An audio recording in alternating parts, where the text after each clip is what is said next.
Good afternoon.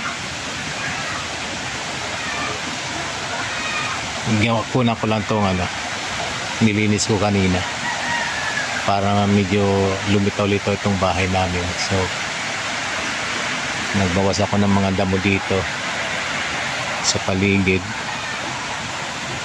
Ayun. At least ngayon medyo maaliwala sa tingnan. Gano'n man kapangit yung bahay, gano'n man kapangit yung kubo, okay na rin. At itong sa baba, tutulungan namin linisin ni misis ko.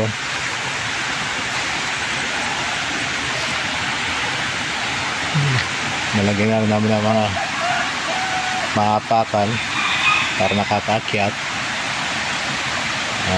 Yun, mas klaro na siya. Mga konting mga tanim na pwede naming ma-save, nandiyan sila. Itong saging na to, inanoan ko na rin kanina, binawasan ko yung mga dahon para naman mas maganda yung growth niya. Ayun yung mga dahon. Nakakatuwang tingnan itong bulaklak ng gabi. Ito yung taro. May malalaking gabi. Ang ganda ng bulaklak, oh. Wow, look at that. Ganda. Beautiful.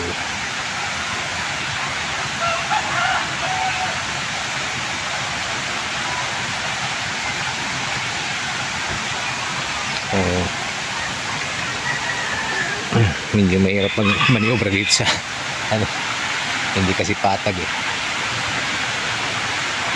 Ito yung sa side ng pinutulan ko ng mangga, kaya klaro na siya. Yung inakyat ko na, actually mataas yan siya eh. Ito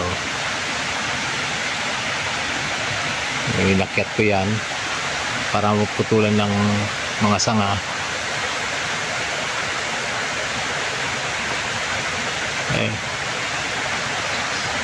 Hindi ko akalain na kaya ko pa palang akyatin yan. I am really thankful na nanumbalik yung lakas ko dito sa lugar na to. Hindi rin muna akyat ko yan, tapos na-trim ko yun sa taas. So ngayon maliwala sa itong lugar na to. Itong paligid namin at yung sa harap because ayun yung yung daan. Ayan. Ayun yung tulay na galing doon San Mateo, pagtawid ay Antipolo na. Ayan. So yan, saging na I don't know kung mamumunga pa yan, napakaliit na dahil sa hindi nga makahinga dahil doon sa natatakpan ng mga dahon ng mangga at saka ng kawayan. Ngayon binawasan ko ng mga dahon para maka full blast sila. Ayan. And you can see it here. Maganda itong saging, sana nga amunga ng maayos. Speaking of saging, yun yung sa kabila, oh. Malaki na yung bunga. Ayan. Ayan. Malapit na rin siya. Alright, kita dito yung aming antena ng internet. Yan. Yan ang aming barong-barong. Ang aming kubo. Ang aming tinitirhan dito. Mapapaganda na namin yan. Gusto ko lang maino ngayon yung ginawa kami kanina. Hindi may video dahil sa busy siyempre pag gumagawa. Ngayon na lang na nagawa na mabidyo. And yun, pasok na ako at umaambo na. Ambo na naman, naisingit lang namin to kanina, panay pa rin ng ulan dito. Ayan, may namuhay na akong tanglad, may ilang piraso ng kasaba, at namuhay na rin yung mga alugbati. Yun, mayroong isang nabuhay na saluyot. Alright, so yun, that's it. Pasok na muna ako dahil maambo na. Magbabawas pa sana ako ng mga damo dito pero wala, ambo na uli. So balik muna uli sa bahay. Okay. So ito na yung sa side ng front side bali ng bahay namin. Medyo makinis-kinis na siya, kita na yung bahay. Dahil pagtatanggalan ko ng mga sanga-sanga, nabunutan ng damo. Actually, nandiyan pa yung mga pinutol. Ayan. Ayan. Doon pa yung mga sanga nung mga daon ng mangga na pinutol ko. Natanggal ko na yung mga sanga. Panggatong na yun. And yun. Medyo presentable na siya at least. May konti ng liwanag. So, ayan. And, para naman as always, I'm putting this on record. That's what I promised dito sa aking channel na documentation ng paglipat namin dito ng going off-grid ng aming back to bukid. So, ito. Kaya, mga hindi namin nakukuha ng video. Sa totoo lang, mayroon pa kasi mag-video pag gumagawa na naka-steady lang yung syempre. Minsan kulang yung angle. So, tiyaga na lang kahit wala sa video yung main character. Voice over na lang, kwento na lang, pakita lang kung ano ang mga nagawa. So, here it is. Yun na yun, mas maganda na siya. Yung mga yung mga taro, yung gabi, yung iba na ipaglilipat na. And yung iba yung may bulaklak kuwang-kuwa dito yung bulaklak ng gabi Wow, beautiful, isn't it? Yun. Okay, yun na. Clear na dito, tingnan. Maganda na rin, naging presentable na. Nagiging presentable na ang back to bukid. Ayan. Diba? Masarap pamuhay sa ganitong lugar. Tatyagaan din lang. Sumisilip si Mami Ers, Simple Air na, sumasayaw-sayaw pa, Raining, that's it. Medyo umambon nga. Manula ako para makompleto ko itong video. Kumpletuin ko na itong video. Samantaling ko na habang ambon lang.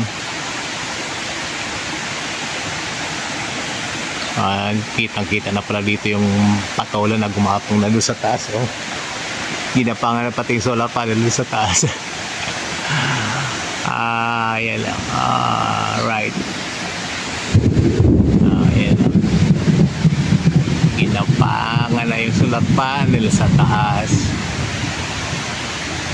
Pero I love it. Alright. Okay. So ito lang. Gusto ko lang mailagay dito yung yung recordings ng development ng at least ito ngayon. Yun na nga, medyo nalinis na siya. Okay, akyat ko na to. And ito, tulad dito talaga, yan, mapakahirap idaan ang motor. Kaya hindi ko may baba yung motor. Supposedly, ililipat ko doon sa kabilang kubo namin. Ayun. That one.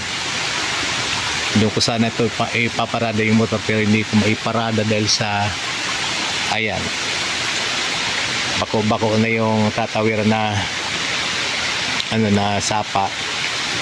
And ito, butas-butas na yung ano, yung daanan na pantay ito nung summer, pero inubos na ng ano, ng ulan, laging baha. Ang hirap na idaan yung ano dyan, yung motor. So natrap na yung motor dito sa ano, doon sa bahay. Kaya pagdating na lang ng ano na, pwede nang ilabas, saka lang may lalabas yun. Alright, puntahan ko lang saglit itong ano, ito ang tataba nung mga ano, mga gabi, oh. Ang laki na ng bulaklak nitong isa, oh. And yung pang isa sa ilalim, check natin. Wow, ayan, oh, lalaki na nila. Namisik makakaakyat ako dito. Wala kasing mga hagdan eh. Wala kasing hagdan, kaya hirapan. Over there. Eh, hindi na ako singit eh. Ayun. Ayun, yung sa angle ng kabilang ano, hindi ako makadaan. Ayun lang. Ito yung sa kabilang side na kinuha ko, ito yun. And para makita na ito ano talaga, hindi ito Photoshop. Ayan, oh, diba, ang ganda ng mga bulaklak nila, oh. Okay, so and ito yung lubi-lubi, tawagin sa Bicol. Nyug-nyug ako tawagin sa Quezon Province. At sa Quezon Province, di nila alam na ginugulay pala yan eh. Ang sarap ng gulay niyan. Alright, uwi na ako ng bayan. Talagang ano na, aambo na ulan. Okay, that's it. Ito pala yung mga bago kong lipat na ano, ng mga taro, mga gabi. And wait a minute, I have to feature pala yung ano,